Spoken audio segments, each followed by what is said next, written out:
आज हम पढ़ेंगे कक्षा 9 हिंदी कोर्स बी की पाठ्य पुस्तक संचयन भाग 1 से पाठ दिए जल उठे के प्रश्नोत्तर। प्रश्न 1, किस कारण से प्रेरित हो स्थानीय कलेक्टर ने पटेल को गिरफ्तार करने का आदेश दिया? उत्तर, सरदार वल्लभ भाई पटेल ने अपने पिछले आंदोलन में स्थानीय कलेक्टर शिरडी को अहमदाबाद से भगा दिया था। निषेधाज्ञा के बावजूद जब लोगों के आग्रह पर पटेल ने लोगों से सत्याग्रह के लिए तैयार होने के लिए कहा, तब अपने अपमान का बदला लेने के लिए कलेक्टर शिरडी ने सरदार वल्लभ भाई पटेल को मनाही के आदेश को भंग करने के आरोप में गिरफ्तार करने का आदेश दिया। प्रश्न 2, जज को पटेल की सज़ा के लिए 8 लाइन के फैसले को लिखने में 1.5 घंटा क्यों लगा? उत्तर, जज को पटेल की सज़ा के लिए 8 लाइन के फैसले को लिखने में 1.5 घंटा इसलिए लगा क्योंकि जज को समझ नहीं आ रहा था कि किस धारा के तहत उन पर आरोप लगाया जाए।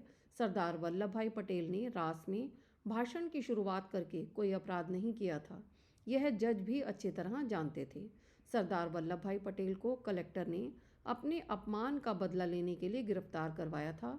बिना अपराध के सरदार वल्लभ भाई पटेल को किस धारा के अंतर्गत कितनी सज़ा दें, यही सोच विचार करने के कारण जज को 1.5 घंटे का समय लगा। प्रश्न 3, मैं चलता हूँ अब आपकी बारी है।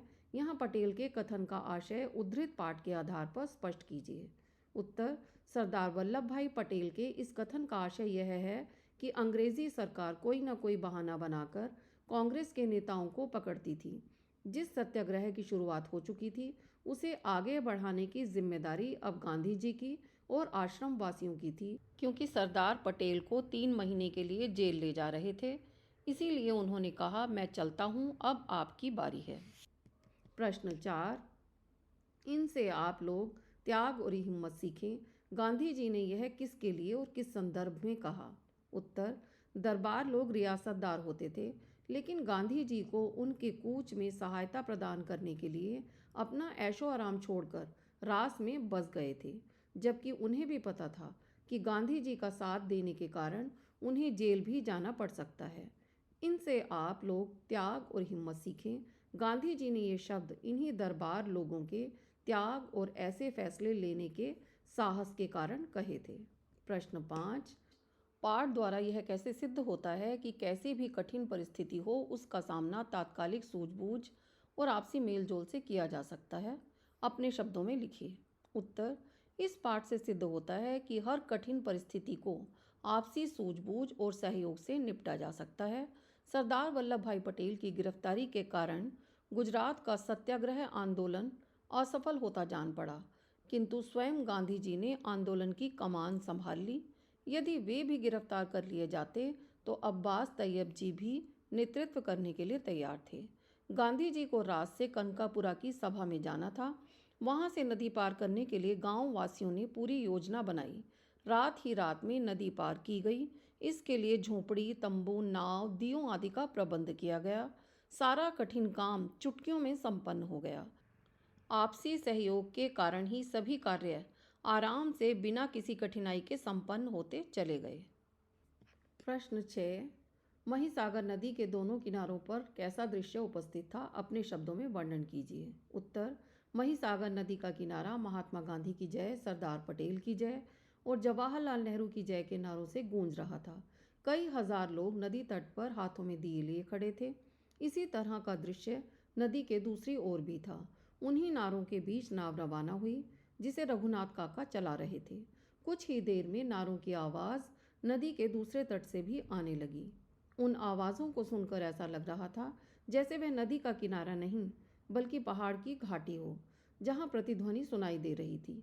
नदी के दूसरी ओर जमा हुए लोग भी उसी तरह से महात्मा गांधी की जय, सरदार पटेल की जय और जवाहरलाल नेहरू की जय के नारे लगा रहे थे।